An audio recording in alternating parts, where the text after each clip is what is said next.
So the same scenario, but we find a bank offering the same APR, 2.5%, on a CD that compounds monthly. Now, we want to know how much money we'll have in 5.5 years, 5.5 years, and a couple of things to think about. If it's compounding monthly, you can use a method like you did for the poster session, where you add the interest back in, recalculate, add the interest back in, recalculate, and you're going to have to do it, it looks like 66 times, which is a lot. Or you can use this formula that I've shown you here. Now, the thing with the formula is that our n is going to have to change. So our n is going to be 12, because there are 12 months in a year. And that whole question that we had about will you get half a year's interest, we have to ask again, will we get half a year's interest if interest is being calculated every month? And I think the answer to that is definitely yes. So my t can be 5.5 for this one, because I will get half a year's interest, because that's only 6 exact months. So I'm pretty sure I'll get that. Now, I want to use that formula, so F equals P times the quantity, 1 plus R over N raised to the NT power.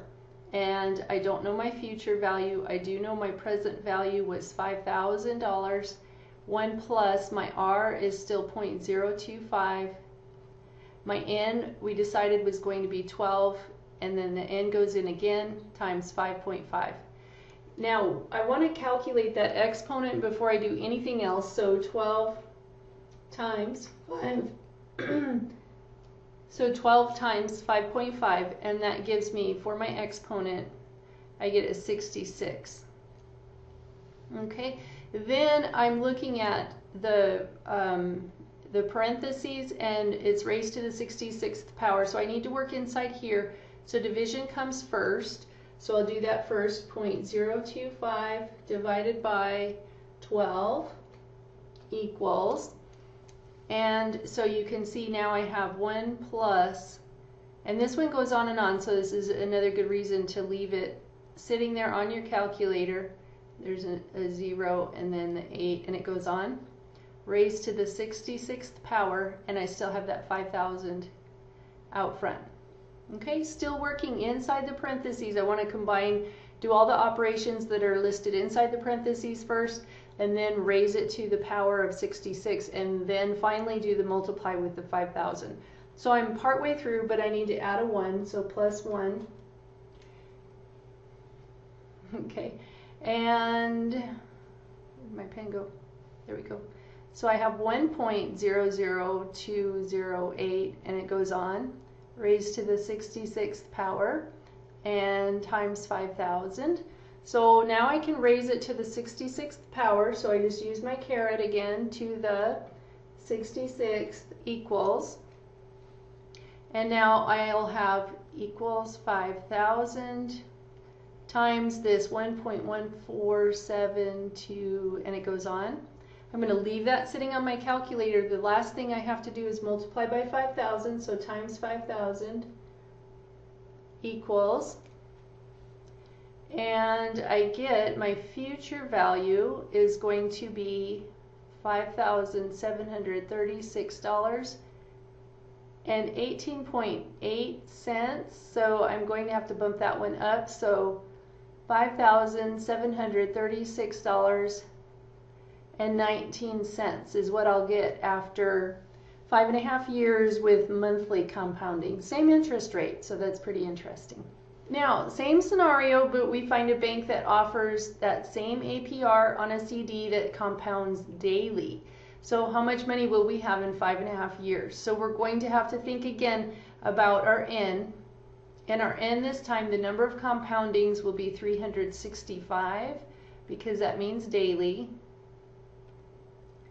And so we will want to check what we get for our exponent and see if it's a whole number of days. So 5.5, let's write out our formula first. F equals P times the quantity, 1 plus R over N raised to the NT power. And so we have F equals that 5,000 that we're investing times 1 plus R, which is still 0.025, we haven't changed our rate, over 365 raised to the 365 times 5.5. So let's multiply that. 365 times 5.5 equals, and I get 2007.5. So that's how many days there are in 5.5 years.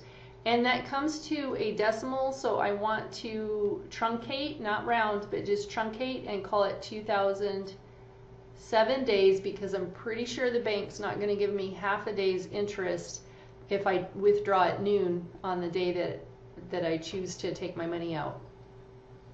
So 2007 for my exponent. Looking inside my parentheses, then I need to do the division first. I'm going to show you with this other calculator now. So this one will be 0.025, and I have to divide by 365 equals, I can write that down or just leave it sit on my calculator. The next thing I have to do is the +1 equals, and now I have the whole part inside my parentheses done. Now I can raise it to the 2007th power. This calculator has a different button for exponents. It's y to the x, and so when I push that, it'll take it to the 2007th power.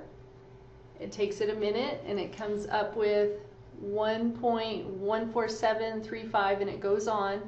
I need to multiply that by 5,000 times 5,000 equals. So there's my total value at the end. I didn't show you all the intermediate steps, but you can certainly write those down, and it's very helpful if on an exam you do write at least the formula that you're using and all the values that you've plugged into the formula, and then from there, if you just show your work, if you just do your work on the calculator, I'm fine, and then show your answer with the correct symbols for the units, so dollars in this case. 78, but I have a 5 following, so I'm going to make it a 79 cents. So $5,736.79. Which bank should you choose? How much difference is there between the three accounts? So if we look at the three values that we came up with,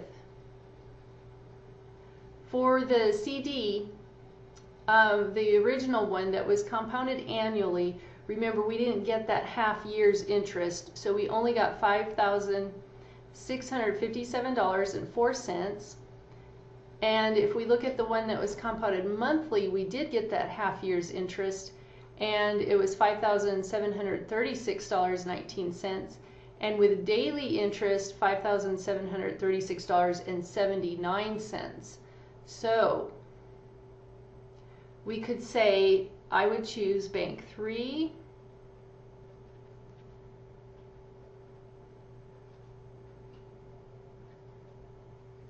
and then we could say that account 1 was, and let's see how much difference there was. So 5,057.04, and I can subtract the 5,736.79, and the difference is $20.25.